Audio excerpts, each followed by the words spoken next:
Yeah. So you ready to go live then? Absolutely. Let's do it. Let's do it. Some viewers may find the following video disturbing. Viewer discretion is advised.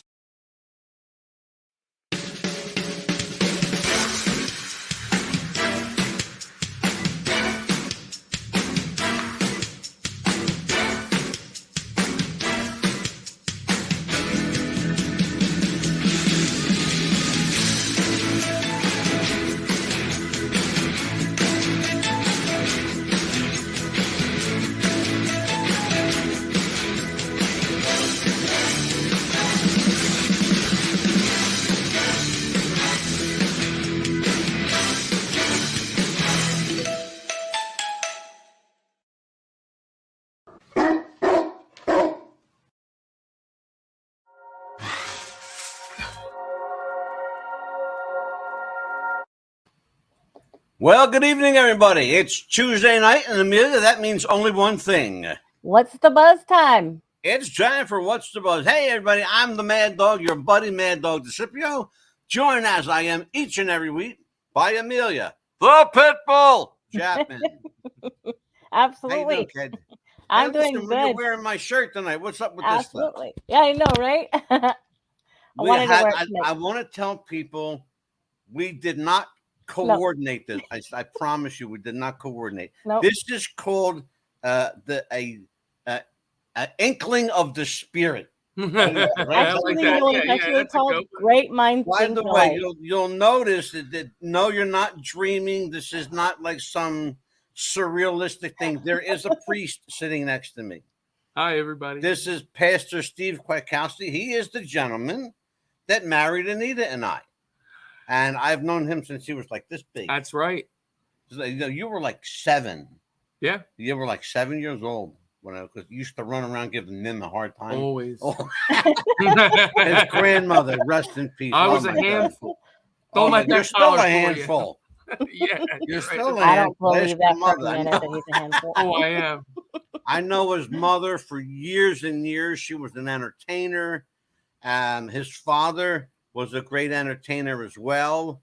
And he's got the musical chops, this guy. He sings, he plays a multitude of instruments, and it just comes natural. It's when you encourage people to be musical, you know. Thank you. You played the piano, the accordion, what other keyboard do you play? Organ. And you played like guitar, or you played percussion, right? Guitar, little guitar, little guitar, little banjo, little of this, little of that. Yeah. I think everything I do covers a multitude of sins. Absolutely. Yes. Absolutely. Tonight, speaking of a multitude of sins, folks, I have a show for you tonight. We're going to get into it because we got a good one. We are going back down the rabbit hole of Jonestown.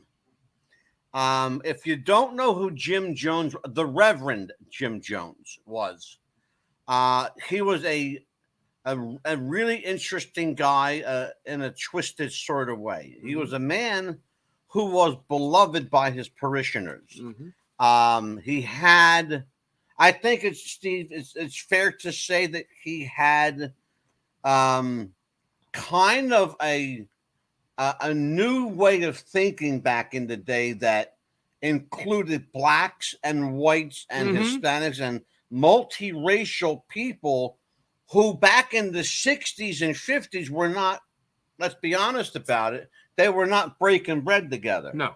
And exactly so right. I think it's fair to say that Jim Jones, in his forward thinking, assembling black and white together was ahead of his time, and he was beloved for that.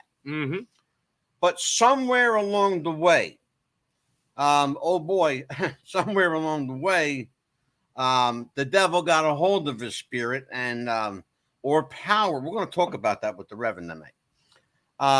Power or Satan, which came first? Because I'm sure both were there.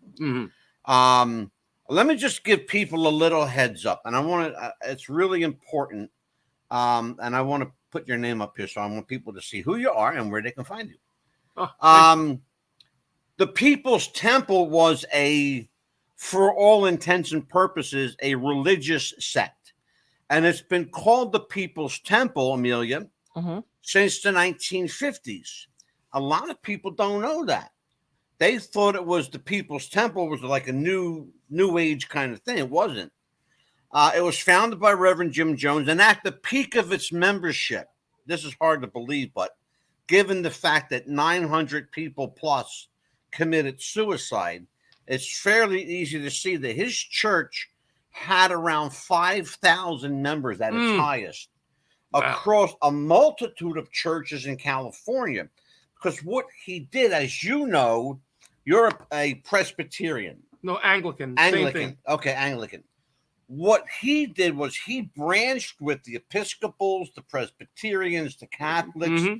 He had a stronghold of, I should say stronghold, but he had a foot in every door. Let's put it that way. And which explains why a lot of his followers were of vast backgrounds, multitudes of backgrounds. You had Lutherans, Episcopalians, Methodists, Anglicans, Catholics, of course. You had Jehovah's Witnesses. You can't make this up. I say every week, Amelia, you can't make this shit up. Exactly. You can't. You can't. It was initially, here's the thing. This is where it gets interesting. They tell me it began as a Christian movement, drawing on elements of, and you'll understand this, Steve, drawing on elements of Pentecostalism, social and multicultural equality, Protestant denominations, the liberality of the Protestants. They have a tendency to be more out there than, say, the Catholics or people like that. Jones turned against traditional Christianity and traditional teaching over time, and arguing that, here's what he said, and this is where I want you to comment. He said that it kept people enslaved. Instead, he preached a form of apostolic socialism. That's what they called it right there. Apostolic socialism. Yeah. In his own interpretation of communism, teaching his followers that the individual didn't matter. It was community that meant everything. So you're a man of the cloth. And I've been to, you, of course, you married my wife and I, and I've been to many of your services. Talk to people about the dangers, or before we even get to that, talk to people about why a church like that would be appealing to someone.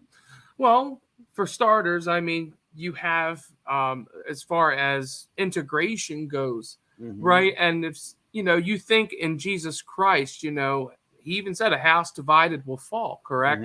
So I'm sure that Jones had that viewpoint to bring people together. Now, why people would want to draw to that, because, okay, a lot of times in our churches, we are bound by the law. We're bound by tradition. We're bound by, and, people get maybe bored of that, or they feel isolated.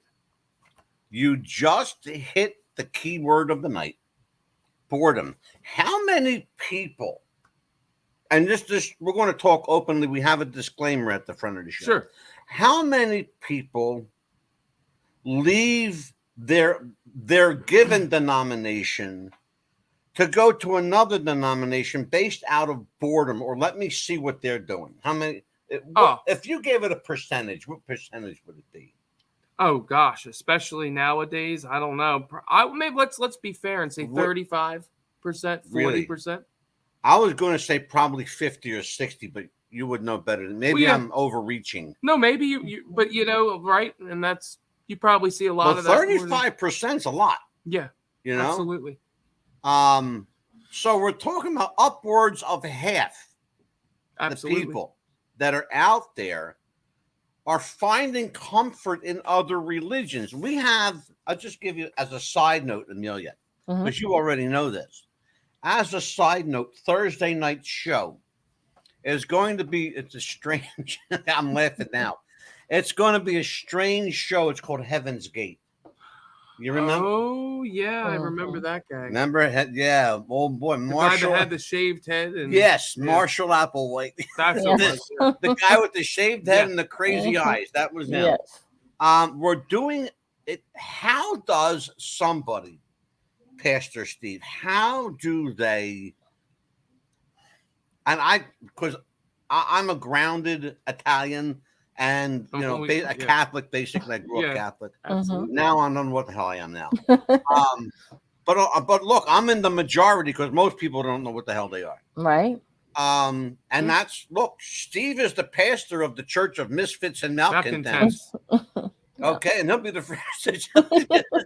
Good old Clementon, New Jersey. Absolutely. Right. Well, here's the thing, though: what would persuade somebody to do, because I'm lost. People want to feel wanted, first of all. Okay. They want to feel accepted. Yes. They want to feel like, hey, there are people that walk into churches. Yeah. Now, I actually served in a church, not to mention, but in the past, it was a pretty white congregation. Yeah. Someone of a different ethnic background walked in, and the former pastor said, you might want to find a church that suits your culture. This happened many years ago. Wow. He said that? He said that. That was said not during service, but afterwards. But and then still I found takes out about balls to say that. Right? It does. And a lot of these old-time pastors and even people, we get comfortable in our own surroundings. And let's talk about that. A great spot, comfort. They say familiarity breeds contempt. Absolutely. Okay, talk to me about that. Go there. Well, when you're familiar with something, of course, you're going to be drawn to it. It's, and one thing about Jesus Christ, he said in order to get more faith and exercise, we have to get uncomfortable in our faith journey. Step out of your comfort zone. But the thing is, people want familiarity. They want that comfort. They want to feel like that they have a place. Yeah. And that's what it barrels down to. And with Jones, I think he was pretty much trying to say, hey, there's a place with us. We don't care what color and what ethnic background, what denomination you are. It's it's the essence, really. Because you can compare Jonestown and Heaven's Gate side by side, really. For sure. And they would parallel, for sure. The interesting thing, however, is with Jones, and you're going to see actual video. Tonight, we're going to show something that's never been seen publicly. It's raw footage shot by NBC News in South Africa, in Jonestown. I have 3 hours worth of it. You're only going to see about a couple of minutes because it's just too long. But in that, the interesting thing is, nowhere do you see a cross. Nowhere do you see a church. Nowhere do you see any building or place of worship. But yet, they're a quote-unquote religious sect. Here's the funny thing. I want people to listen to this because it's important. In the United States, when Jones was here, he had a church in Indiana, a church in San Francisco, and one in Sacramento. He eventually settled in San Francisco.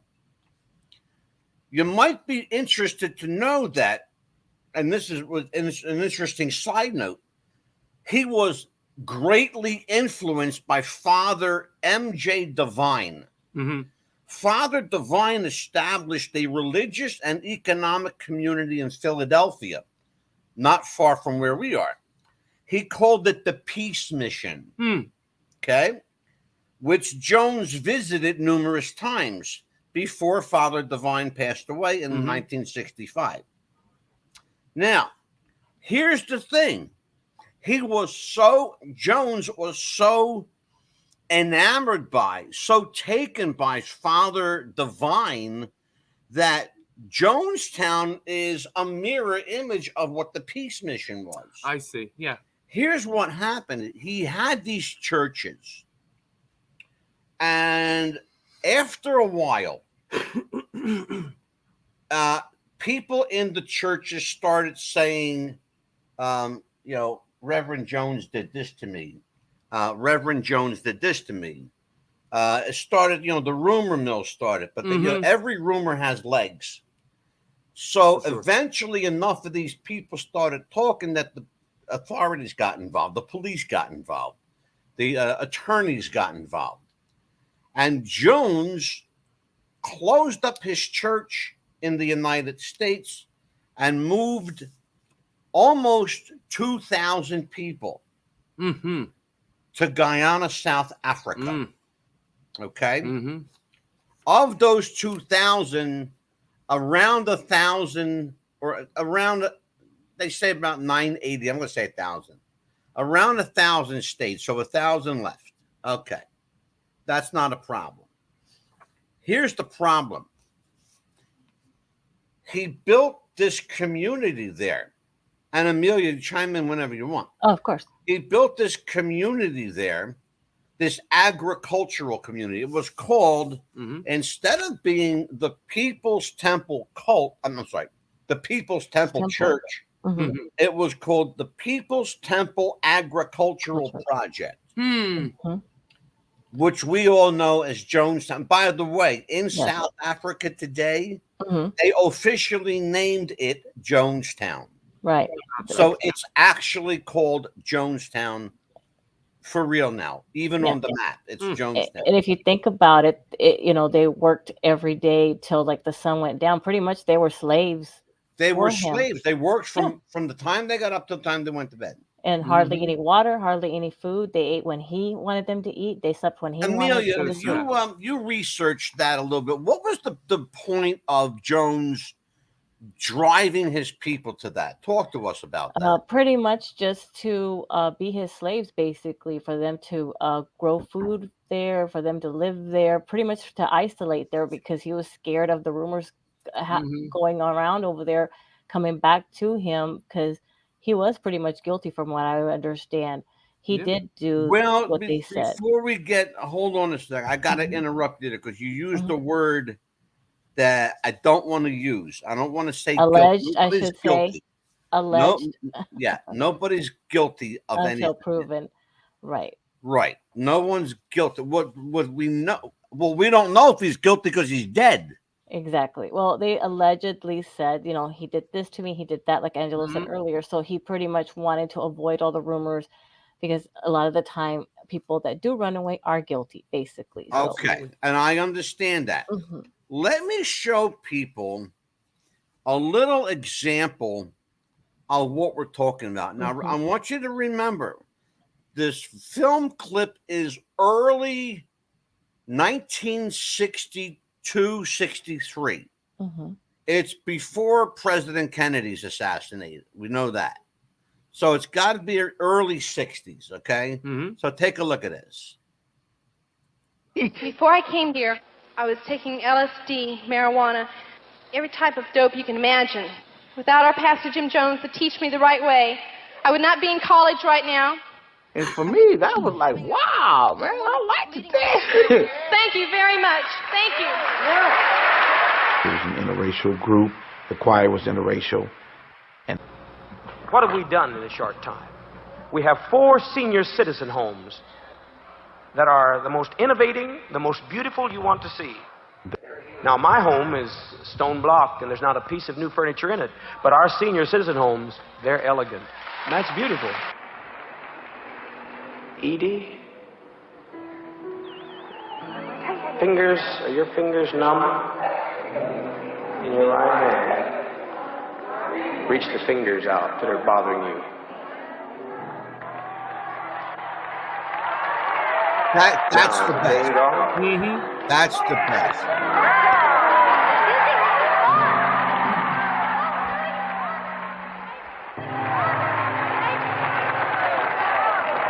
Take your glasses off.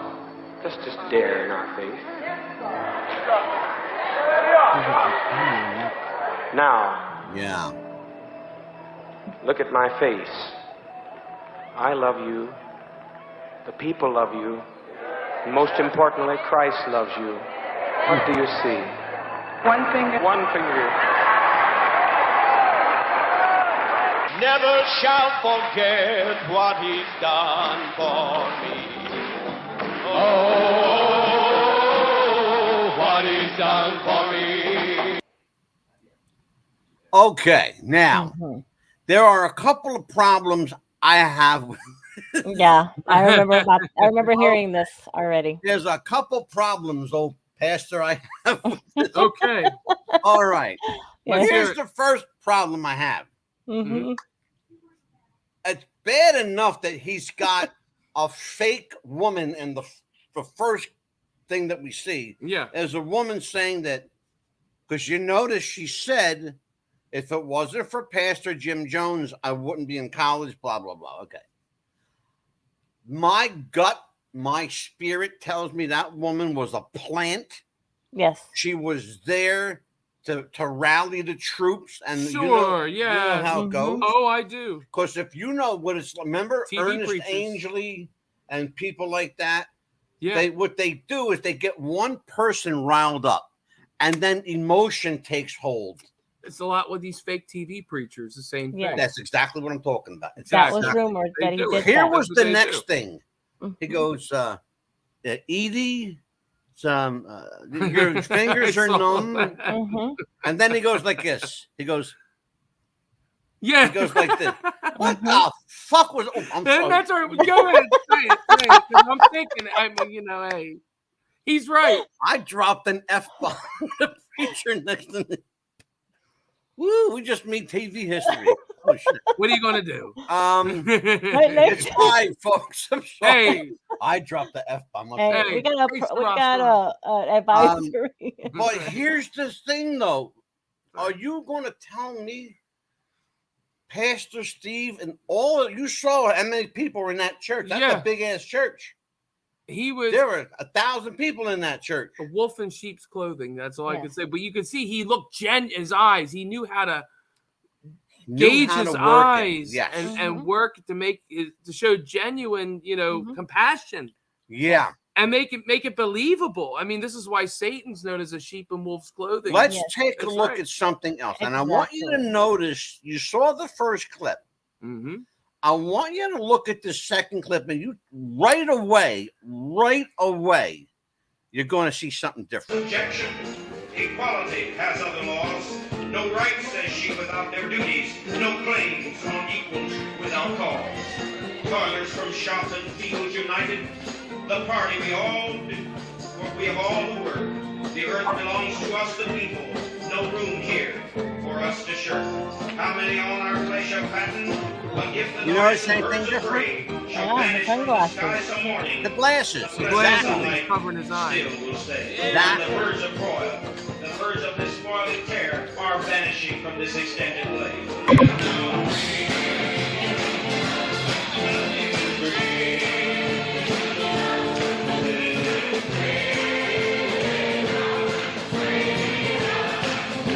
There's a lot of people in this place.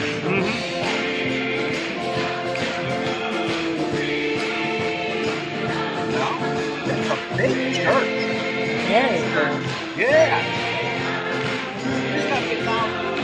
Yeah, you're lucky if you get 10 on Sunday morning nowadays. Right? Yeah. All that freedom embraces, all that justice embodies, everything that sensitivity imbibes. That Now watch what he does. And I must say it is a great effort to be God. I wish telling, upon another, like all no one preachers else, do, the telling a great straight story. of the class consciousness that we are evolving in, has the faculty that I do. When they do, I'll be glad to hold their coat. In the meantime, I shall be God, and beside me there shall be no other. I was thinking the other day, just a few services back last week, one of my brothers came to me to show you that there's nothing lost in this consciousness. My brother John back there, you were concerned about something that was lost. You were concerned, and you lost it miles and miles away. Well, my spirit retrieves it for you today. Come and take it. Okay. How convenient. How convenient. Yeah. Now, just so happens, what are the odds? Now, tell everybody what we're talking about here. the setup here, and I'll let Pastor Steve explain why preachers do this, especially television preachers. Oh yeah, Oh yeah. He tells a story of a sad sack, a poor soul that's lost money, whatever. Okay. All of a sudden, he's there telling the story. Pulls out $100 bill. Now the inference is that he's going to give this $100 bill. Okay. That's the inference. You know where it's going. It's going straight south into his pocket. Okay. Yeah. Explain to people, Pastor, the emotional connection that people have with stories like that and why everybody loves a feel-good story like that. Because most people are living in a society that, I mean, you think it beats us up. We've lost many things, right? Living life, you know, we go through financial difficulties, friendship difficulties. We lose, finances, friends, places, things that keep us comfortable, right? So we go through a sense of loss in day-to-day life, especially, you know, nowadays. And so when you get to the heart of people, anybody can identify because everybody's been through something. Yeah. So he's really not gauging really the particular incident, if you will. Right. But he's wording it in such a way that he can reach the hearts of those people, manipulate them, and again, draw them in. Yeah. Because, and then he shows this, you know, look at all the people. And, you know, a lot of these TV preachers, they feed on the poor. They feed off of the poor. God. And the elderly. And the elderly. Yeah. That are on Social Security. And that bothers me. There was one guy years ago named Robert Tilton. He's still around. I remember Robert. Tilton. Yes, I remember. Yeah. What a piece of shit he was. Oh, my God. Him and Smiley. Olstein. Oh, yeah. Creflo Dollar. He's another guy. Yeah. He's got the great name, though. Dollar. Just happens to call Kenneth Copeland. Kenneth Copeland is evil. Yes, he is. He's an evil son of a bitch. I'm so sorry, but he is. That's all right. Yeah, I mean, you could say that. It's the truth. Here's how Jim Jones manifested himself from a beloved preacher to a narcissist, egotistical, maniacal demagogue. So in the late 70s, Jones and members moved to the jungles of Guyana in South Africa. They established an agricultural project called the People's Temple Agricultural Project. In that settlement, he set himself up as the all-knowing, all-seeing God of the. He set himself up as a God. He was also influenced by his mother and her religious beliefs, her Protestant values. But his theology, though, was largely self-styled, incorporating elements of Pentecostal, which was gifts of the Spirit, healing, discernment, calling on the Holy Spirit for directions on matter, social and multicultural equality, which is why he had so many blacks, so many Hispanics and minorities in his group. He was influenced by the social gospel of the liberal Protestant denominations like the Methodists, Episcopalians, Presbyterians, and he incorporated these themes prevalent in African American churches, such as using the terms liberation, freedom, justice, judgment. And as I mentioned earlier, he was a big fan of Father Divine. Jones is an interesting guy in a lot of different ways. Before we talk about what happened in Guyana, Jones during the 50s was attending communist meetings. And he was the more he attended, the more he became influenced by that propaganda, the communist propaganda. By the way, the idea of communism is a noble idea that everybody works together for the common good. Yeah, that's a dangerous. That's concept. A danger, but that's the concept. That's the general consensus. If we all work together, right? Right. That's where they get people. But here's the thing: make them feel real good. Yeah. Yeah. And, remember what the scripture says: "Peace, peace. Where there was no peace, there is no peace." That's what they're going to try to say. Yes, exactly. And that's how the devil manipulates false hope. From the early, here's how it changed, though. From the early 70s, he denounced traditional Christianity, claiming that it kept people enslaved. Now, we're going to talk about that. He also taught an alternative view of God as divine principle. Not that God was not a person, God was an idea. That's what he's teaching. By the way, he never mentions Jesus. You never heard the word Jesus yet, have you? Because he doesn't believe in Jesus. No.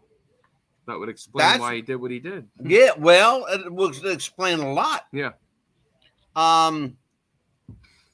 He taught the view of God as a divine principle in which the principle of love was socialism. In other words, this is what he's not saying God is love. The Bible says God is love. He's saying that love is socialism. Socialism is what Joe Biden is trying to do to the United States of America right now. Yeah, it's just a nice way of communism. Yeah, that's what Barack Obama tried to do to the United States of America. Okay? But that's the democratic mindset. They have a socialist mindset. Brainwashing. Yes, ma'am. It would not surprise you to find out that Jim Jones was a Democrat, by the way. Yes, exactly.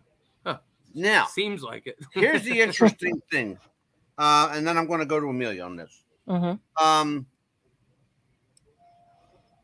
He, in his teaching of apostolic socialism, he stressed that members should live as the early Christians did in the New Testament book of the Acts of the Apostles, holding all things in common and everyone receiving according to their needs.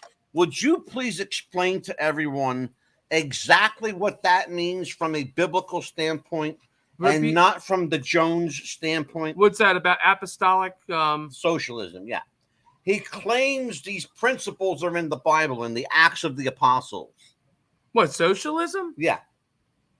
Yeah, that's something that I guess as far as being charitable, as we are supposed to show charity, right? And that's what the apostles were teaching, to be charitable, that you will know that you are my disciples if you love one another. You know what I mean?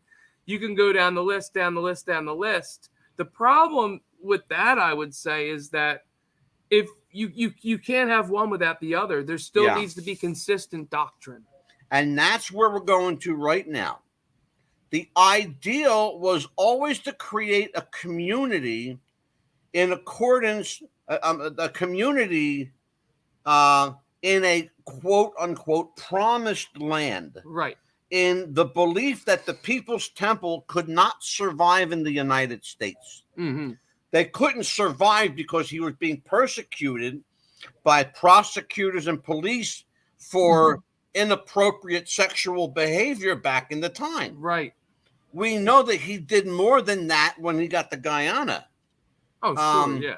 Members were tested on their commitment to the community, up to and including through the practice of suicide drills. Jones was revered as a charismatic preacher and a prophet, if not God himself, by his followers. We saw that the other night. Amelia, tell me if I'm lying. Oh, no, we did. The other night when we did Charles Manson. Yes. And we did a show on Manson. David Koresh. And we did David Koresh was another one who said that he is the Messiah. Yes. Now, how often, Pastor, is that notion, that idea that the leader of the faction is not a representative of God, but God? Well, remember in Scripture, we learn that Jesus said if someone says, here he is, or, there will be many false Christs and false prophets. If somebody claims to be Jesus, you know, I mean, we know about the 7-year tribulation, obviously. Yeah. But we are told to look for the Lord with the, behold, he cometh in the clouds. You know, Christ will be descending, right? Yeah. And if anybody claims to be Christ, which is contrary, he's antichrist, is what the scripture exactly. says. And to prove your point, Jones' mission was to teach others how to become gods like himself. And this is right here. Yeah. Complete with manifestations of social. Never used the word miracle. No. We never used the word Jesus or God. He's using the term God, little g, by the way. Small g. Manifestations of socialism. Jones was a self-styled, self-proclaimed visionary prophet. Now, we're going to get to what happened in South Africa. And I want everybody, because this is going to get a little wordy here. Bear with me, folks, because this is where I got to read now. On November 17th, Congressman Ryan and reporters were welcomed to the Jonestown compound. You're going to see pictures tonight.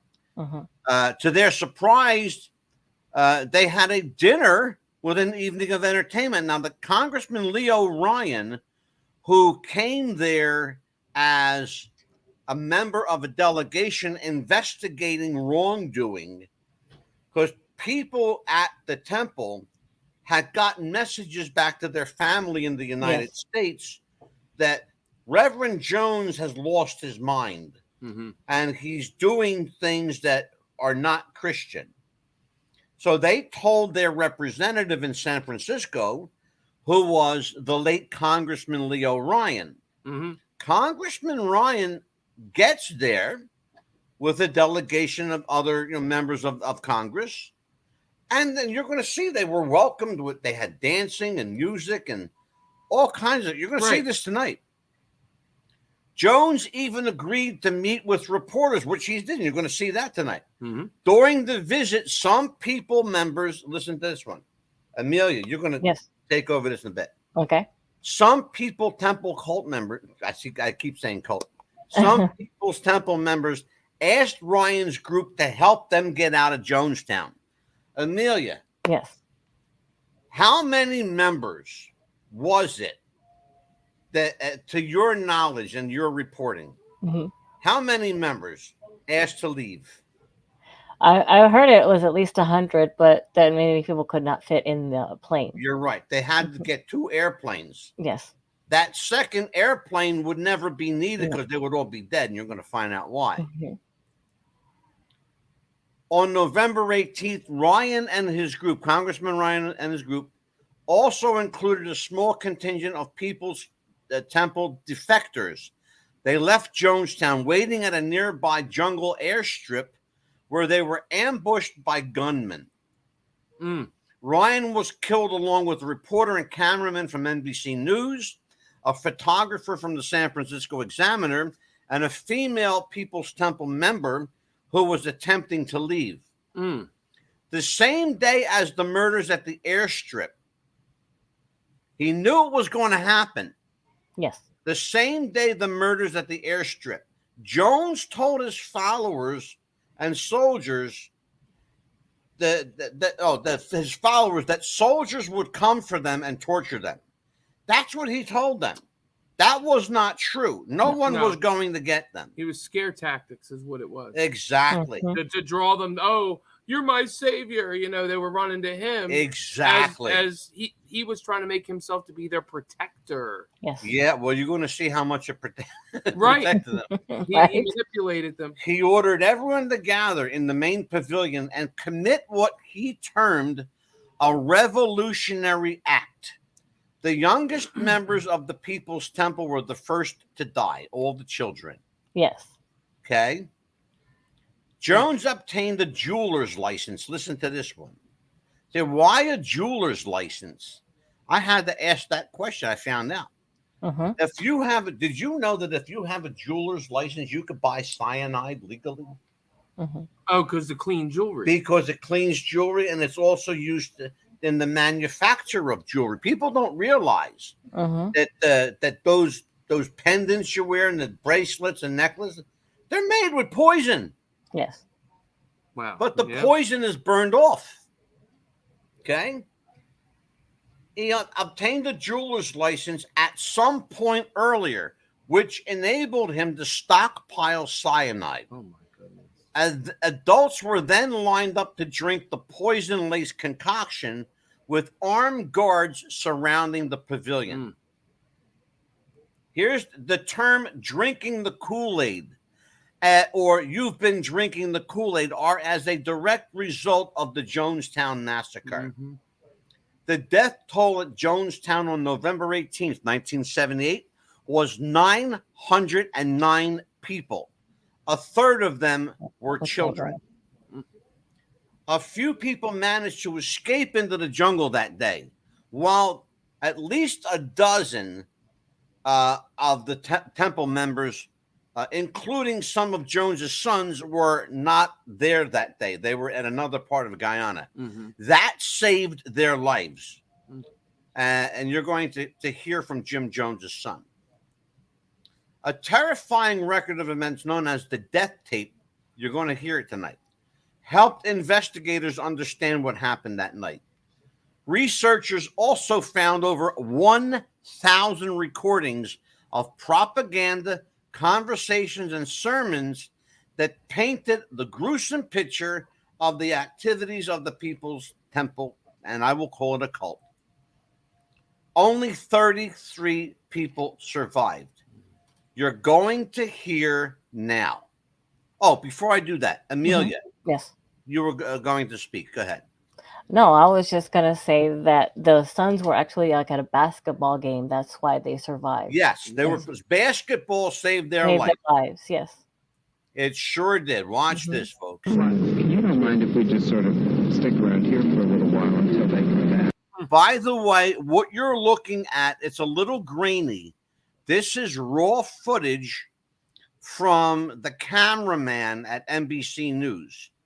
He died, but thank God his film survived. You want to sit around? Okay, so I'm going to find them. I'm going to find them. So we don't have to. We can just stay here. Yeah, you can sit around. Okay. Are we in violation of any Guyanese law? And I often wondered something. No, I'm not yet. I often wondered if this is a religious group, why do they need so many guns? Exactly right. You don't need to, right? You would think. That's one of the reasons why you landed, because if there was any violation, you would not have landed.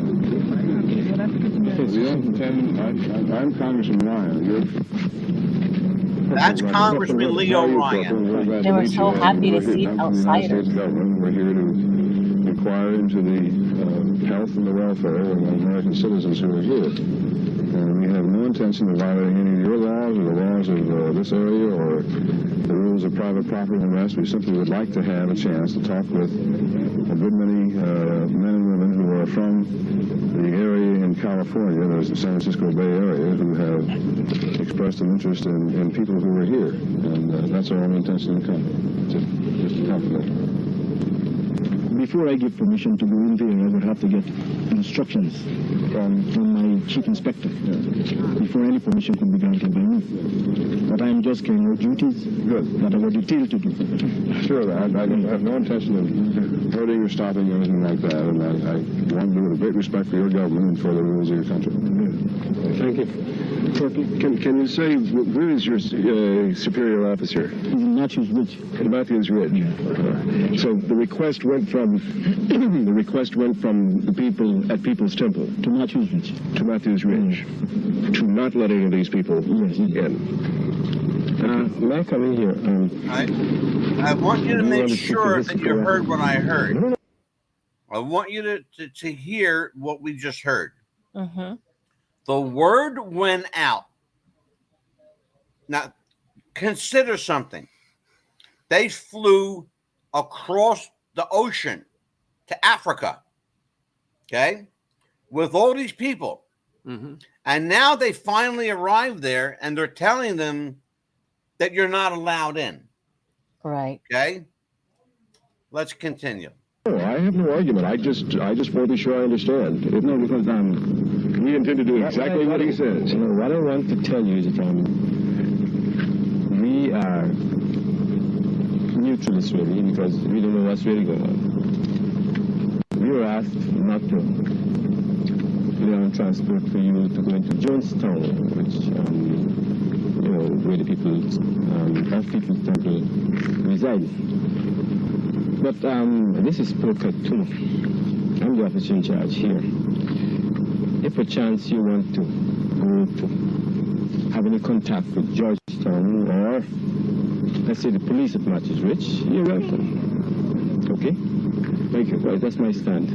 Thank you very much. Do you understand that as far as I'm concerned, as a member of Congress, I'm here simply asking People's Temple if they will allow us to come in. We do not intend any kind of trouble, any kind of problem. We're seeking that's your problem and the People's Temple. Right. We're seeking their My situation is, I'm just handing this out to you. Right. And if you want to make further contact, you're welcome. Fine. Thank you. I think I'll take you to my office and you can ring.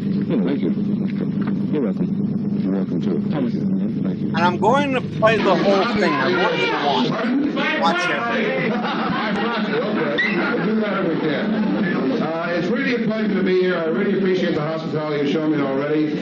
My work here is important to me. I know it's very important to you too. I hope to be through here tomorrow sometime. In the meantime, you're obviously having a very good time tonight. I don't want to spoil any more with political speeches.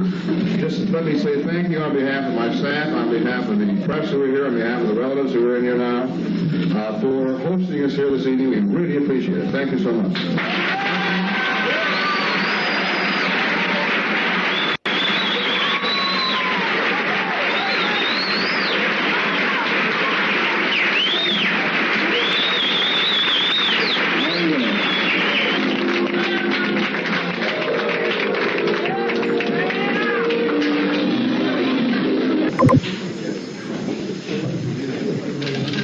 That's one of Jim Jones' sons. The dentist said you could tell him the teeth profile. He said this is where it shows right there. It looks just like his father. But the only way really. Yeah. He's a cute kid. I said, I call it you. You can't. I mean, the entertainment's very nice. No lights right, John. Still takes pictures? Well, then you can't really wonder why he's going to keep doing it. What happened?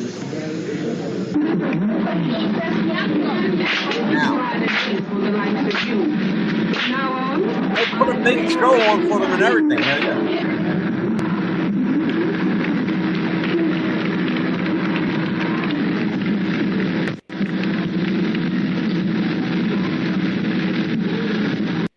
I will say this about the People's Temple. They had one of the largest working agricultural farms in the world. They had 3,800 acres. Wow. That's huge. So big, in fact, that they used to have to take trucks to drive around the perimeter. It would take them hours sometimes to drive the perimeter of their farm.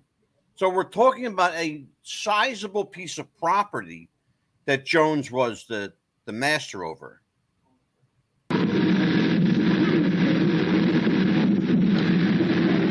I want you to take notes of how many people decide to leave at the last minute.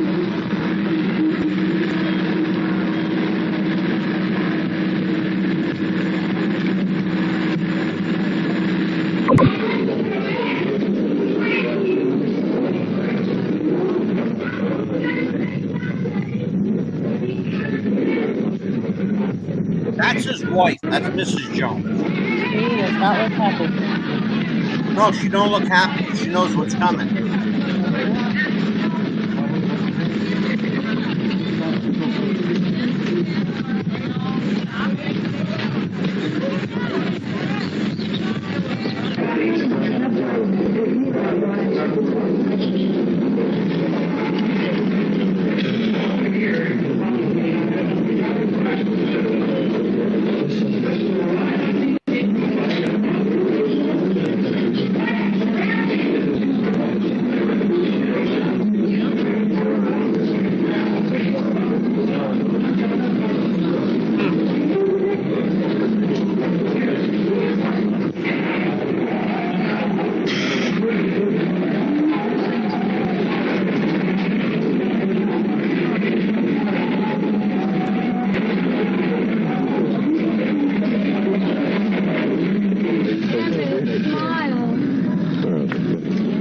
last night when I talked to Maria, she said she accused the words that I was saying as being the words coming out of my father's mouth. And I said, well, Maria, I want to give you the backstory over here.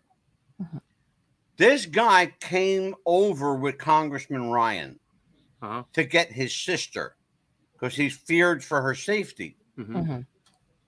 He's sitting next to his sister. She tells him that she's okay. Just as hard for me but he don't to know believe that her. the words you're saying aren't coming from somebody else's mouth and not yours. That's why I wouldn't, for me, to be satisfied, I'd have to see somewhere else.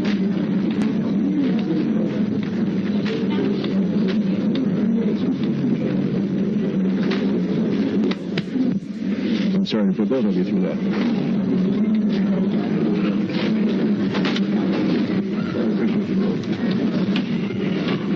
I'm going to jump ahead on this one. Yeah. Okay. This is really important because you're seeing something nobody ever seen before. These are Jones's inner circle. Okay? It's never been captured on film before. This is his inner circle. These are the people responsible for giving everyone else their orders. And what he's telling them here is put the plan into motion. And the plan is mass suicide.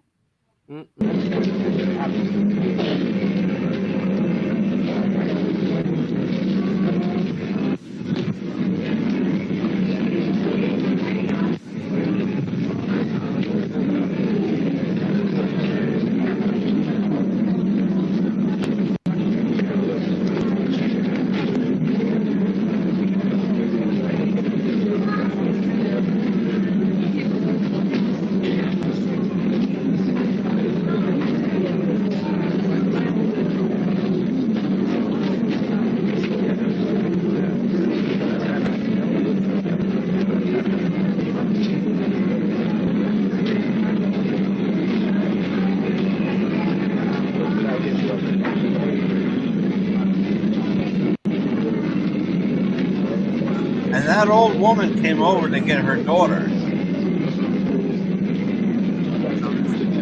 Yeah. She never made it back. Yeah, she got killed at the airport. You're going to see a great many people that want to leave. Nobody's going to do anything that'll make you do something that you don't want to do. Let me get my phone. Two girls that I need to talk to first. Okay. Your aunt is not sure you want to be here. Do you? Yes, I do very much. I wouldn't want to leave. You're happy here. I'm very happy here. It's the best place I've ever been.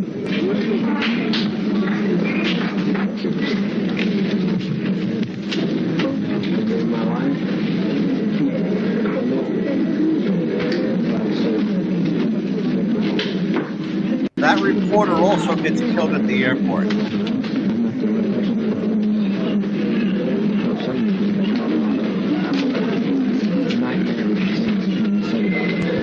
You're going to find out why. We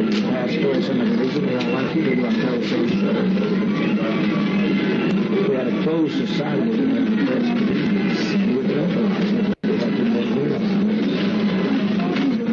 I've heard this bomb. What's that?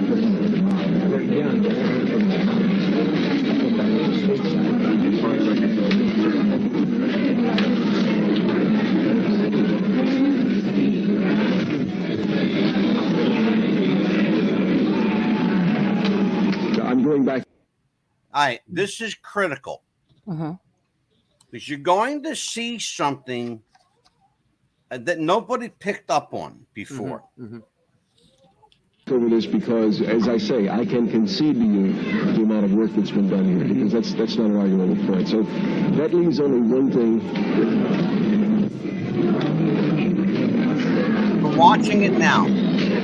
He's getting the order now. That leaves only one thing to be explored, and that's this question of... There's a lot to be explored. Well, for us, the thing of fear. And this is a good example. Last night, someone came and passed me this note. Well, that's who we're talking about. He wants to leave his son here. If Jonestown's such a bad place, why does he want to leave his son here? He's the one that I'm just talking about. Yeah, this is the man that wants to leave his son here. Doesn't it concern you, though, that this man, for whatever reason, one of the people in your group... People play games, friend. They lie. What can I do about lies? Are you people going to leave us? I just beg you, please leave us. Bill, we will bother nobody. Anybody wants to get out of here can get out of here. We have no problem about getting out of here. They come and go all the time. I don't know what kind of game. People like publicity. Some people do. I don't. Some people like publicity. If it's so damn bad, why is he leaving his son here? Can you give me a good reason for that? I take my son with me.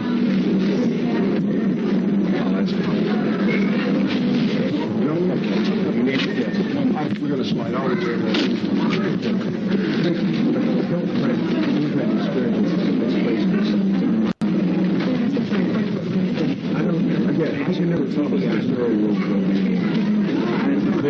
For you and your community, I doubt if it shall be. I didn't expect it to be.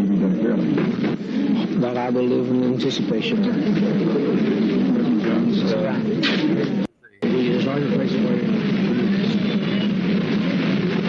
Here's a woman, you're going to hear her plead with him for her to leave. Never been seen before. Never, ever been seen before. Sorry. There's always a place. Yeah, I know there always will be a place.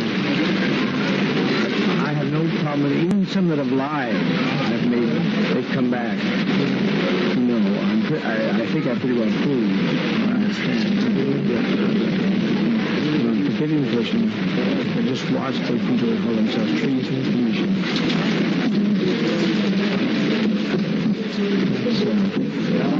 That's good. People talk about killing people alive, killing people alive.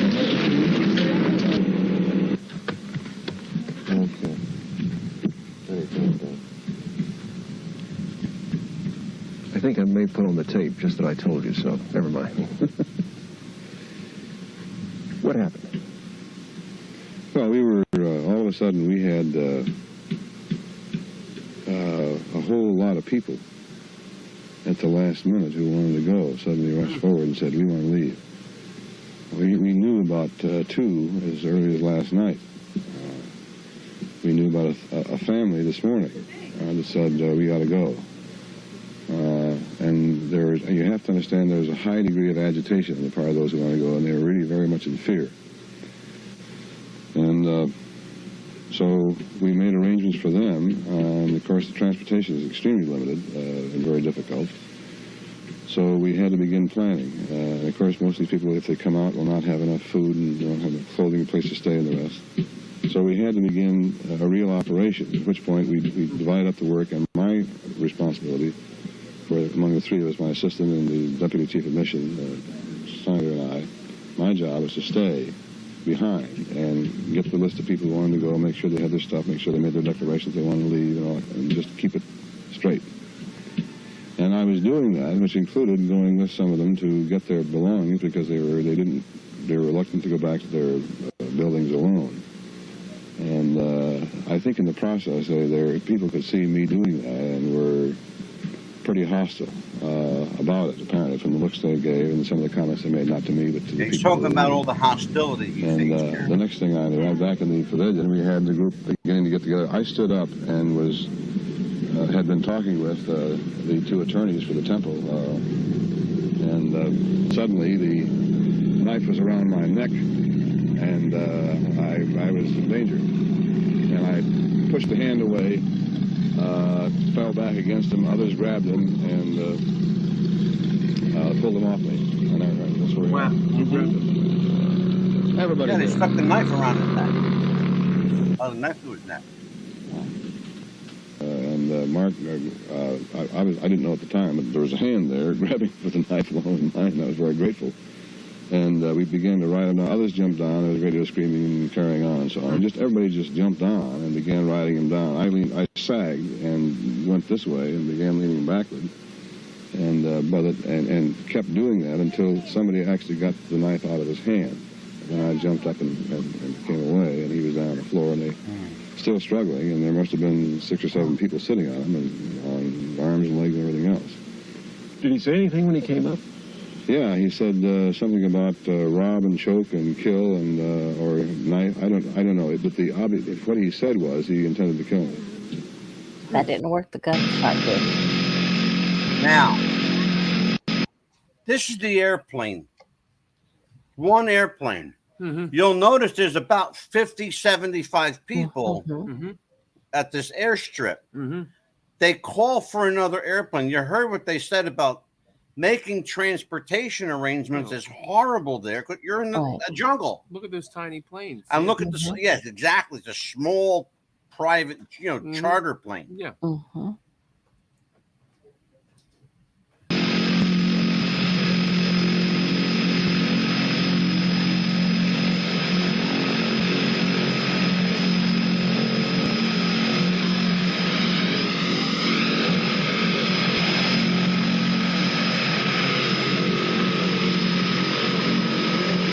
They gotta try and cram all this shit onto that little airplane.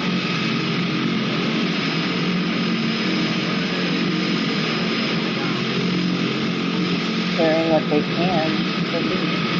Yeah. This one, yeah, exactly.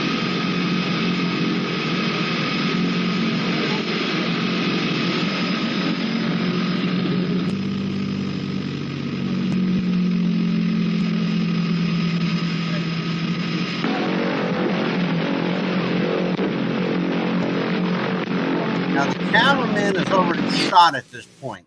Oh, that's what those guys were, weren't they? That was the soldiers, as they would say. Yep.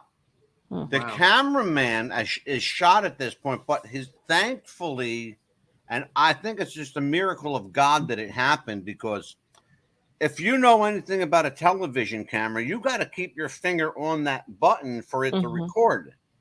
Right. This guy's, at this point, we don't know if he's dead or just hanging on to life. While he's filming. For some reason, it just kept recording, thankfully. Now, let me tell you a little bit about this here. Wow. So, Jones directed the residents to assemble at the pavilion. He told everybody to gather around. We're going to have a big meeting. And they knew what was coming, okay? Oh, yes. Despite some objections, about 90% of Jonestown residents either committed suicide or were murdered on that day. If they didn't commit suicide willingly, he had the guards shoot them. Of the 100 or so survivors, only 4 managed to escape with their lives. 2 fled into the woods and 2 elderly people hid. Poison was provided in the form of Flavor Aid and Kool-Aid. Potassium cyanide was mixed with sedatives and tranquilizers as part of this suicide cocktail. Parents, this is the sad part, parents administered the poison to their children before taking it themselves. Armed guards prevented residents from leaving before they took the poison. This is where they get the expression, don't drink the Kool-Aid. It comes from the idea of blindly following orders to your detriment. Here's a woman named Sharon Amos. Let me tell you about her. Yes. She was not there that day. She was 1,000 miles away, living in the group's home in Georgetown. She received an order from Jonestown to commit suicide. She kills her 3 children. Then she kills herself. She commits suicide as the final act of defiance. Jones and another person died from a gunshot wound to the head. They didn't take the Kool-Aid. They didn't drink the Kool-Aid. They were shot. We still don't know whether he shot himself or whether the guards shot him. Here's the interesting thing. The church's spokesman named Mike Prokes, who had been sent to the Soviet embassy in Jonestown, Guyana. When the suicide started, he shot himself in the head at a press conference. You remember that one? I do remember that one. I do.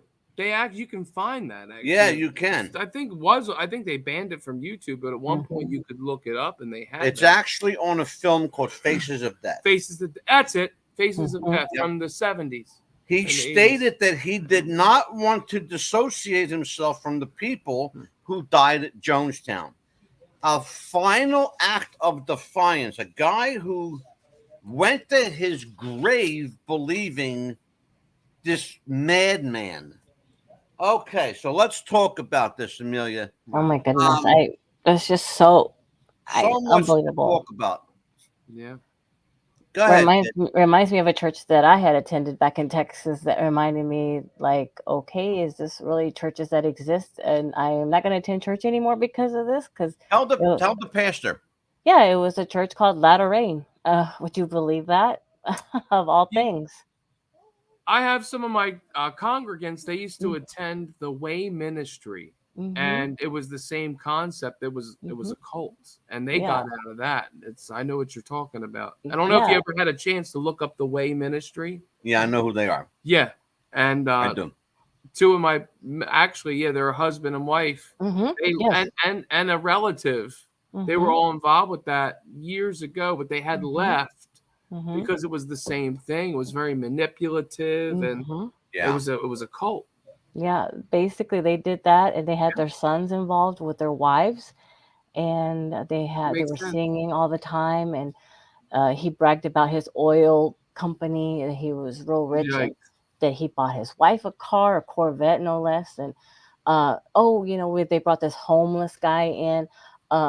It was her birthday. It happened to be, I'm not going to accept this money. Thank you so much for giving it to me. It's my birthday, but this guy's here. He's homeless. I'm going to give my money to him. So if any donations that you give me for my birthday, let's give it to him. They managed to raise $500 that day. And all of a sudden, wait a minute, he's really homeless? Come to find out, that was for his rent. Sure. Come to find out. Imagine that. Yeah. And then they had these evangelists come in. She had people running around, going like this, running around the whole. I can't church. stand. I'm like, what's that going to do? Get you pregnant? Not right away. She got pregnant 3 years later. That I do not believe. Yeah. Some of the behavior, And then she comes up to me. She says, "Honey, I don't know you." So let's talk about this from a theological standpoint. We're talking about a church here. Absolutely. Okay. Which started off as a church. Now, of course, there's no church. There's no cross. There's no place of worship. There's no place to fellowship together.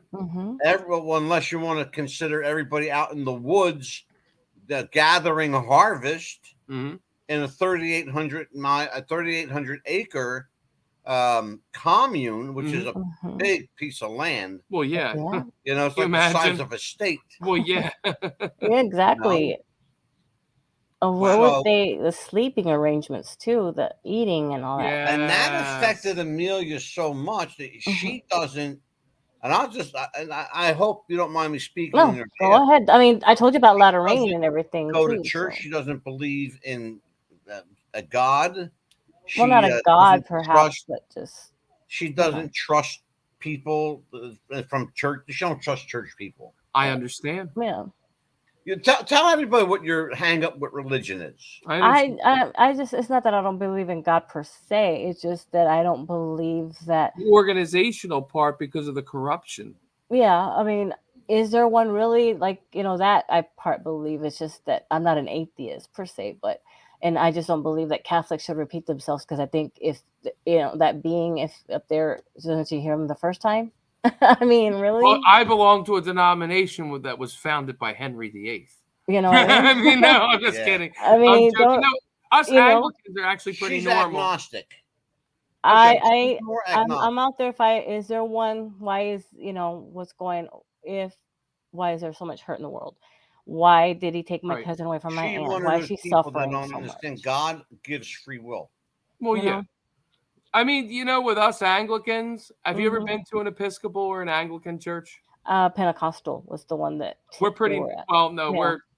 We're pretty normal. That's the one. Yeah, that's why she don't believe in God. She belongs to Pentecostal. Well, the Latter Rain Church was Pentecostal, and they said that I was going to have the best job in the world. It'd take forever to find it. It's like, okay, I'm still waiting for it, but I think this one's it. Yeah, there's an element, though. I get it, Pastor Steve. There's an element of, even amongst the craziness of Jonestown, right? There's an element of theological hierarchy. Sure. Jim Jones is the Godhead. He's got his, for lack of a better word, his deacons, right? He's got his deacons with him. His minions, his deacons. His minions, yeah. Minions. Yes, minions. Yeah. Yeah, good word. I would say that. And then he's got a we'll call it the Jesuit element. He's got the armed guards. Okay. Those of you that are Catholic understand what I'm talking about with the Jesuits. They are Templar, the Vatican. Yeah, the Templars and the Jesuits. They are the Vatican's hit squad. That's what they are. It's God's hitmen. Right. And that's true. That's what the Knights Templar. Watch, if you get a chance to watch the Da Vinci Code or Angels and Demons. Yes. That's exactly what I'm talking about. The Order of Opus Dei. Yes. I know about Opus Dei. Yeah. I do too. It's scary shit. Yeah. Oh, yeah. These are guys that will flog themselves till they're bleeding for God. It's crazy stuff. Oh, yeah. It really absolutely. is. We have somebody in the chat. Oh, my mother-in-law. Hi, Mom. My mother-in-law, that's Anita's mom. Hey, Anita's mom, how are you? I met Anita's mom before. Yeah. She pops in every once in a while. To make sure he's behaving. Yeah, of course I am. Absolutely. I want you guys, particularly you, I want you to listen, and I'm going to play some Jim Jones audio. This is not a film, it's an audio clip. Of him with the cussing, you were saying? Yeah. He was cursing. Listen to how, because I want you to talk about it afterward. I want you to listen to just, because he goes on a tirade for about 4 minutes. Wow. No, somebody's watching you. Yes. Somebody's watching you. And if you ain't doing nothing, you ain't got nothing to worry about. Because people watch me all day long, as I said. They would be over here, down the road. They can act like they're doing something, cleaning around, but they're watching, trying to see what's in my plate. So if people watch me, why shouldn't they watch you?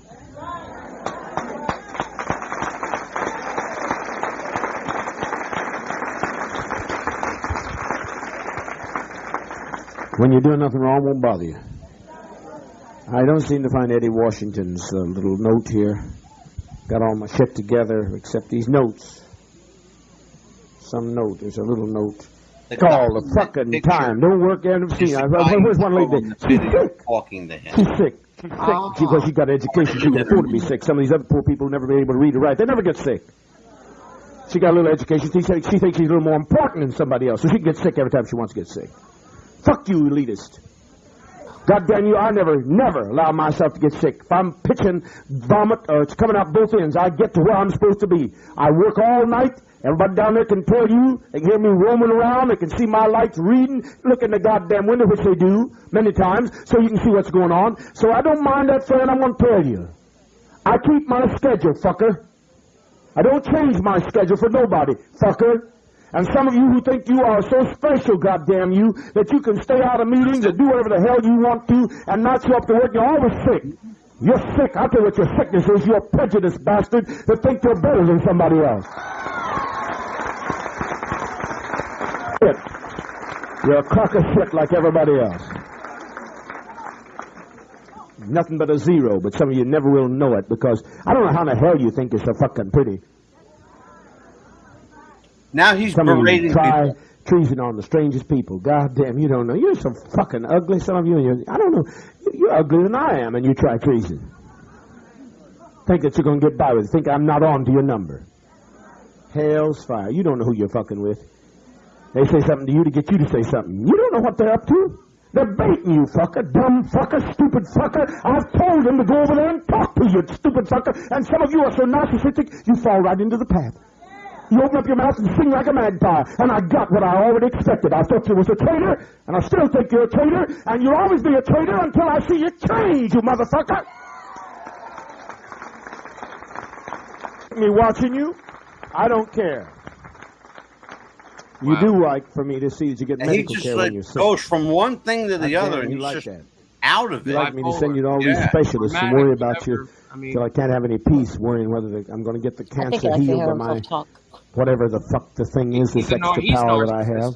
And get them all healed in a row, one right after another this week. Calling other people narcissists. Next week you say, it's going to be easy. Oh, shit, no, I know too much about myself to know it's going to be easy. But I'm glad for some good cases.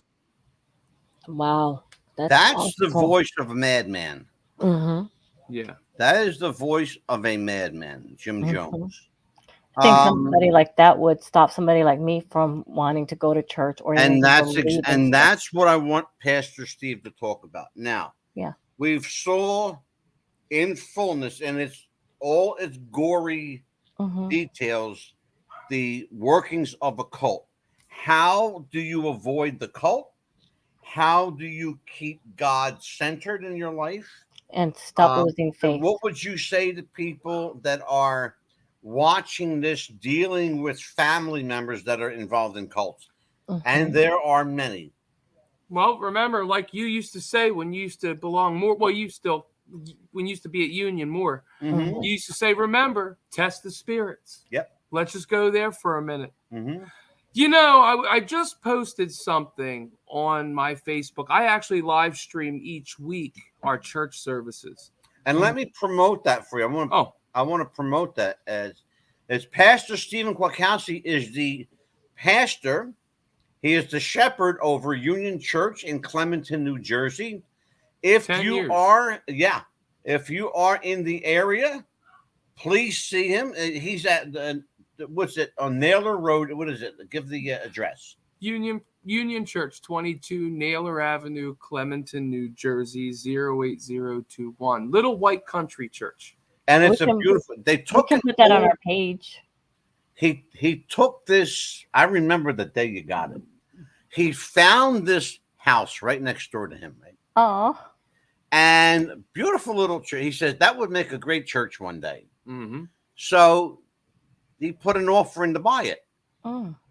This place, Amelia, looked like it was going to fall in on itself. It was bad. And it's 200 years old. It was a 200-year-old building. Yeah, for sure. For real. And a little history on it. Now, it was used as a chapel at one point. Well, back in those days, you know, there was house churches and everything.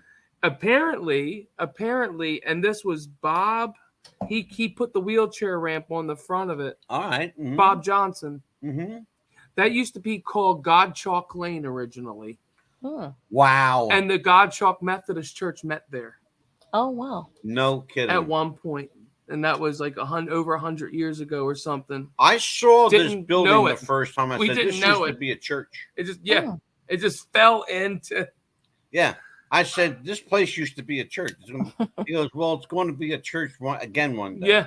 Yeah. Yeah. It was used as a home at one point. Yeah, it was a home. Somebody lived there. Yeah. It was going to get torn down if we didn't get it. Yeah. And they put a lot of blood, a lot of sweat equity into this place. Amazing God stuff. servants, I got to say that. Oh, yeah. We could put a picture of it. We could put a picture of it with his address on it. I'm an absent member of Union Church. That's exactly right. Because I got a lot of shit going on. We can put his address. It's been 40 years since the Jonestown Massacre, the biggest mass murder-suicide in modern history. Behind it was this man, Jim Jones, who was the leader of an American Christian cult called People's Temple. It claimed the lives of over 900 people, which included over 300 children. So why did they die? In 1974, Jim Jones moved hundreds of his followers from the US to an isolated Guyanese jungle in South America. He leased over 3,800 acres to start a new community, Jonestown. The followers were cut off from their family members. 4 years later, a US Congressman, Leo Ryan, organized a delegation of journalists and some concerned relatives to investigate Jonestown. The delegation was approached by at least a dozen cult followers who wanted to return back to the US. On November 18, 1978, as they waited for their flight, a group of temple gunmen opened fire and killed 5 people, including Congressman Leo Ryan. Meanwhile, Jones told his followers that the community was under threat and urged his followers to drink cyanide-laced punch. Take the portion like they used to take in ancient Greece and step over quietly, because we are not committing suicide. It's a revolutionary act. If we can't live in peace, then let's die in peace. Jonestown remains one of the largest single incident of intentional civilian death in American history. My goodness. How does someone have that much power over another person? Can you explain the psychology behind that? Absolutely. Wow. So you figure he was very good. You know, the devil is wily. We know that. Oh, That's boy. why he's a wolf in sheep's clothing. He's manipulative, right? Yeah. So again, he's already told these people were nobodies. Basically, he fed on the weak. And, you know, he got them so manipulated to the point of just saying yes to him for everything. You know, he could say the sky was purple and it was really blue, and they would believe him because it was Jim Jones. See, a narcissist does those type of things. See, Jim Jones, deep down inside, truly, like, he hated himself. And you can see that he portrayed like being this strong leader. But as the old expression, misery loves company. So he was at the point of truly hating who he was. And probably hating the fact of a certain identity he didn't want to be revealed. Yeah. And, you know, that's how Satan works. What lies in darkness always comes to light. So what he was doing was masking his inner demon through this charismatic leader, and to make himself feel better, because they really hated him. They really didn't like him. He's like, well, guess what? You know, in his mind, he's like, well, if they hate me, you know, I'll just take them along with me and we'll all die together. And if you think about it, you heard to make him feel better. That's exactly right. If you think about what you just heard, that tirade that he went on. Absolutely. What was he doing? He was berating those people. Yes, he was. Manipulative. Yeah, he was telling the women they were ugly, telling the guy that he didn't know shit, that he was fucking stupid. He used that word. You heard him use that. Yes, exactly. Their weaknesses. Yeah. He manipulated them to the point. See, he was already building them up, making them feel like they were worth something. Then he got their control because they let their guard down. Now he can just talk to them however he feels. He used that against them now, whatever. Reverse psychology. You know, interesting. Sucking them in, feed on their weakness, make them feel real good, like they have value. Now you got the control. Exactly. Like gave them gold and then melted it. Exactly. And it's an MO, Amelia. Oh, because we're going to see more of it Thursday. Exactly. Yes. It's an MO that not everybody possesses this ability. Certain people, and it's funny because I was reading like the profile of people like cult leaders, Charles Manson, David Koresh, Marshall Applewhite, Jim Jones, oh God, who else? Amy Carlson. Amy Carlson, yes. What a strange I know cult the name. what a strange cult that was. Love has won. Yes. Yeah. All of those people had one thing in common. Everybody whose name I just mentioned had one thing in common. They all suffered from manic depression. Yes. Bipolar, they all suffered from manic depression and bipolar disorder. And if they weren't medicated, all hell broke loose. Wait a minute. We saw Amelia. How about the video we saw of Amy Carlson? Yes. Well, I'm not going to put words in your mouth. No. Tell the preacher. Oh yeah, oh my goodness, she had. Oh my goodness, it was before or after she died. You're telling me both. Well, she was a beautiful lady. Considered herself mother. God. She called herself God. I am God, she said. You know Yeah, what? Why don't we do this? She was a beautiful woman, a mother, and she pretty much had everything. And then all of a sudden, she called herself God, and she said that she was God. She was born of Marilyn Monroe before, and if they didn't listen to her, then they would suffer her wrath. Here we go. Here you go, Amelia. Some viewers may find the following video disturbing. Viewer discretion is advised. She screamed at him too that she was God. She said, I'm God. Yeah, I am God. Mother God, or starts off as a pretty young lady. Yeah. And you're gonna watch her deteriorate. Oh yeah. I'm surprised she didn't belong to That's her, yeah. Oh, I have heard of her before. It looks familiar. There's Mom and Eve, Mother God. Yep. Drinking her booze. Yeah. So tequila, but 4 bottles a day. Wow. Yeah, she had cancer. Yeah. That's what you get for telling people you're God. That's right, for I am telling God. Yep. God's not gonna put up with that. Now, I want you to look at her. Take a good Oh my goodness. I want you to see that again. I want you to take a good look at her skin. Do you see something different about her skin? She's gray. She looks dead. You're going to more see like something. a blue, yeah. Wait, Amelia, don't get Pastor Steve the giveaway. Okay. Ooh.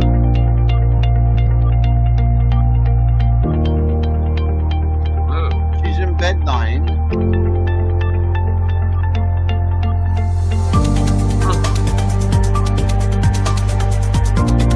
She's God, though.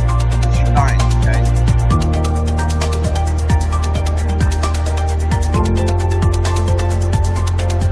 God is forever. This woman is not.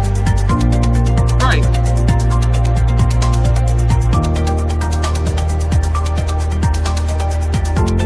Alone, she's alone.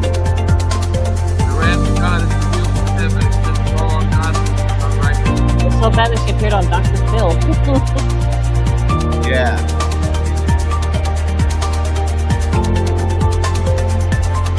Here we go.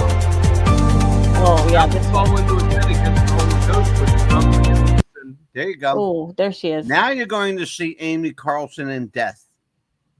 That's her. That's her. Yes. Her skin is bluish gray. Her eyes and her nose right there. Her eyes used to be there. Yeah. In the middle right there's her nose. Pastor Steve, they filled her eye sockets with silver glitter because her eyes rotted away. And that's her nose. She's been mummified for 4 months there. Yes. This is I didn't know the police body cam took that footage there on the left. On the right, on the right is what you see. Yeah. It was like 86 pounds, I think. Remember, Amelia? Yes, it was like 86 pounds, right? Right there. Ooh. Yeah. And her nose is splitting. Right it's there. decayed. It's decaying. Her body's been sitting there for 4 months. Hey, they've been worshiping her as a god. Yes. In bed. Yeah. Burning sage and all this other stuff. Burning so sage smell to the keep body. the smell of the decomposition down. It is.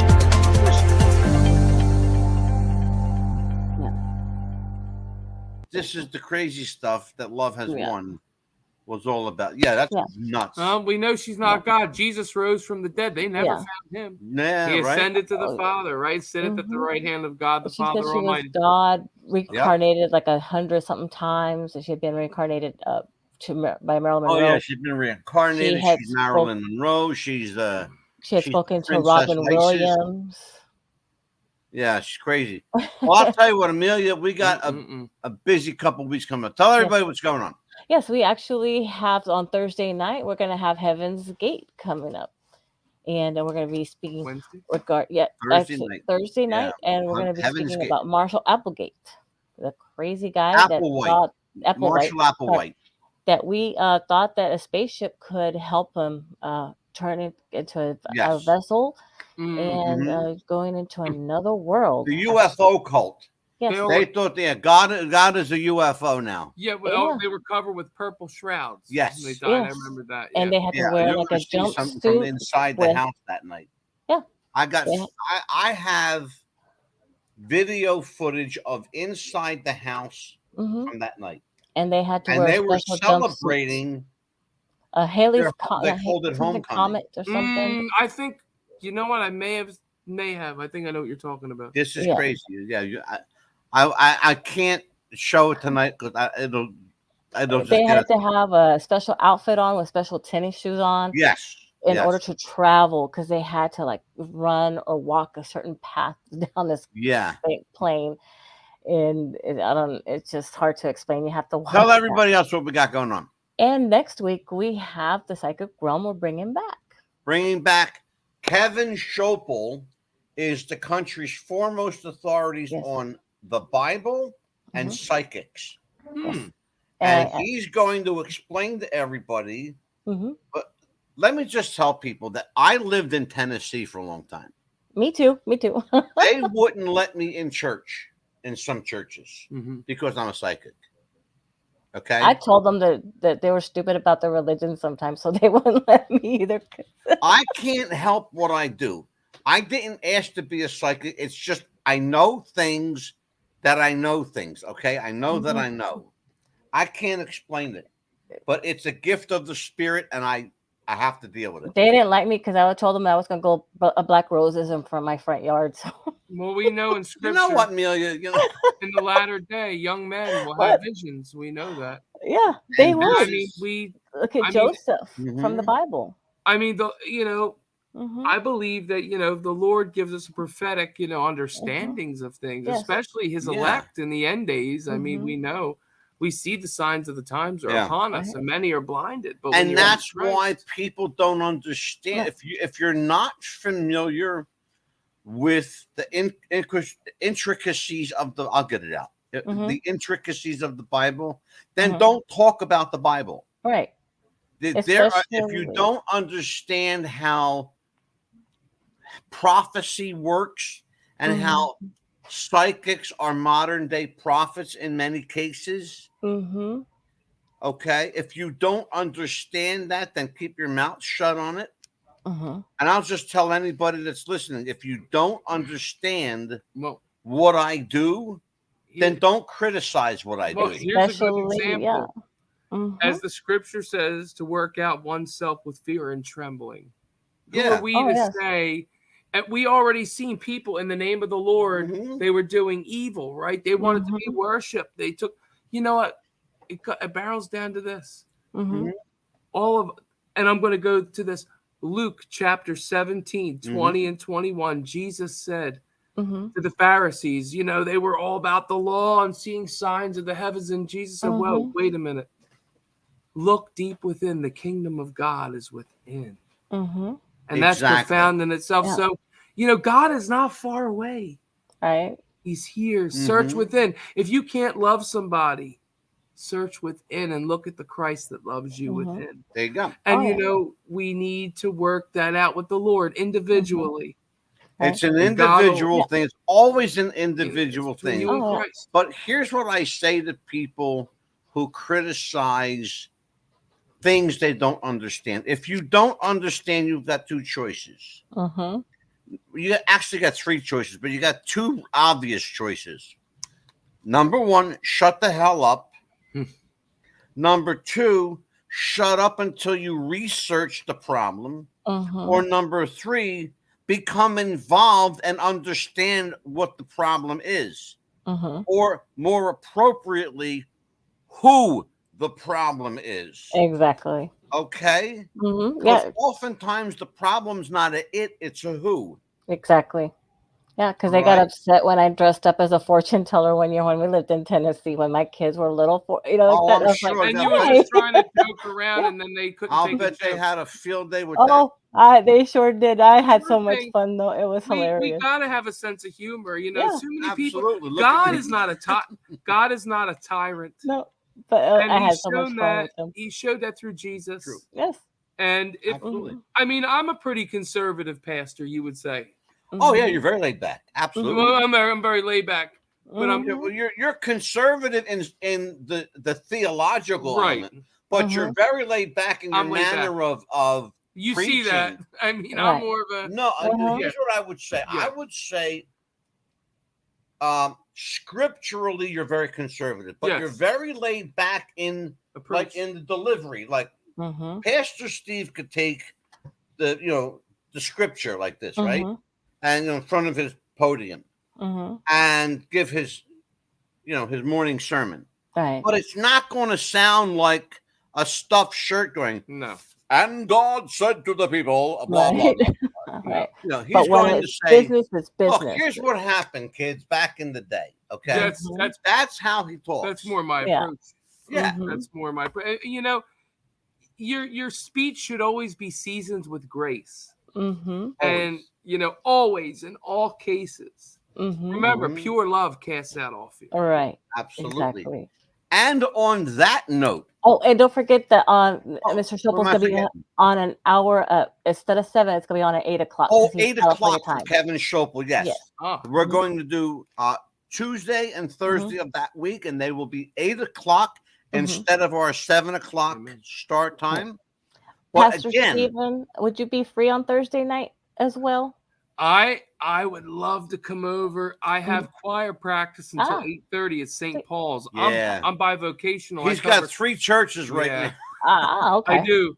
But I would love to come. What time you guys going till? 7 o'clock to like 8:15.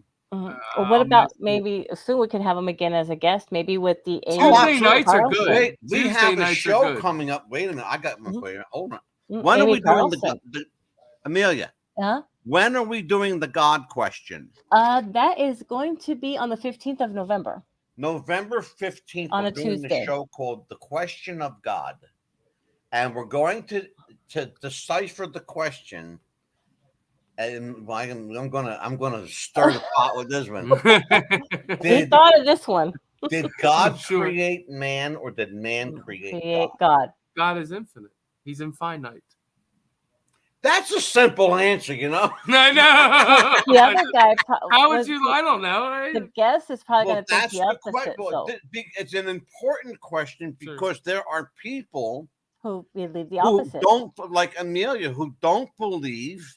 Is God a person? Is God a spirit? Is God omnipotent? Is God everywhere? Is God nowhere? Does God exist? Is there a God? Or did we create God for our own comfort? He looks at me like, we're all a part of the Godhead, and that's what Jesus was talking about. He's going to have me say 10 Hail Marys by the time I No, you don't need. No, that would be Father O'Malley would do that. You don't need to do none of that stuff. All you need to do is, we know Christ has died, Christ is risen, right? He's alive. Absolutely. God is omnipresent. He's all around us. He's not all the way up there. He's accessible. I can vouch for that because God kicks my ass all the time. All the time. But you know what it is? It's that Latter-rain church that did that to me. Messed you up, sure. Yeah, it did. Yeah. We'll talk about I that. think there's hope for you. I think, but you need somebody like Pastor Kwiatkowski. Come over. Hey, anytime you want. She's in Florida. That's okay. We can do Facebook. We can do phone numbers, right? You know what? Yeah, Wait a minute. I got one better for you. Mm-hmm. I'm going to send her the link to your Facebook page. Yeah. Mm-hmm. Okay. They do live streaming their services. Okay. Every week I do daily mass too. I did morning. Well, you can give them my phone number too. I will absolutely. I'd be happy. I'm going to give that to Steve tonight. Actually. Okay. Sounds good. Well, I'll tell you what.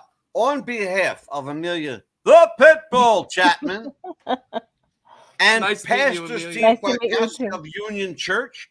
Again, if you're in the area, 22 Naylor Road, Clementon, New Jersey. That's Steve Kwiatkowski. Just call him Pastor Steve. Everybody does. Just Pastor Steve. Whatever. Don't call me late for dinner. But exactly. But I am the Mad Dog, Angelo Mad Dog. Mad Dog. For What's the Buzz Popcast. We'll see you Thursday night for Heaven's Gate. Take care, everybody. Good night. Good night.